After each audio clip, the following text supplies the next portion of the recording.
英美3国签订的条约使与中国的关系走到了一个转折点。澳大利亚国防部长达顿公开警告说，不排除与中国开战的可能性，称这是中国人的问题。达顿还强调，与中国的战争是可能的，他的国家应该做好准备。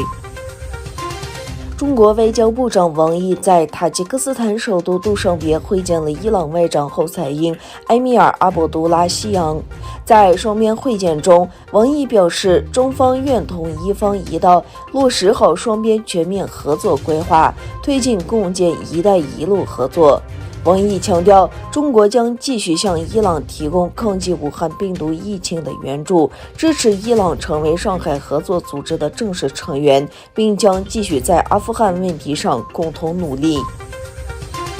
世界维吾尔代表大会主席多鲁坤埃萨来到了土耳其，会见前世界维吾尔代表大会主席埃尔金·阿尔普特金，后者在安卡拉的伊本希纳医院住院。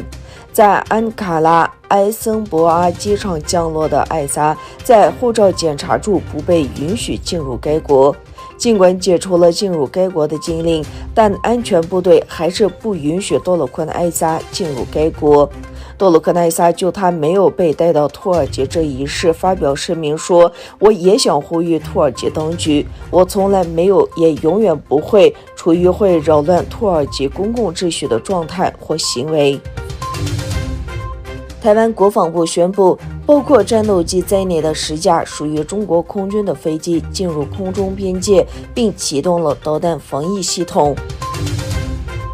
莫比乌斯资本创始人、美国著名投资人马克·莫比乌斯说，新兴市场指数的30%是中国。目前除了中国，资金到处流动，这就是为什么我们会看到未来资金流向土耳其、印度和其他发展中国家的原因。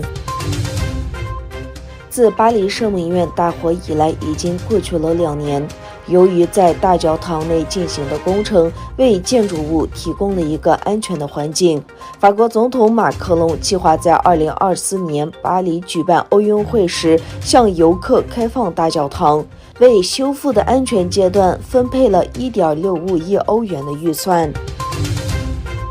哈萨克斯坦驻伊斯坦布尔总领事馆在造币和邮票印刷总局举行会议，讨论哈萨克斯坦独立30周年纪念币。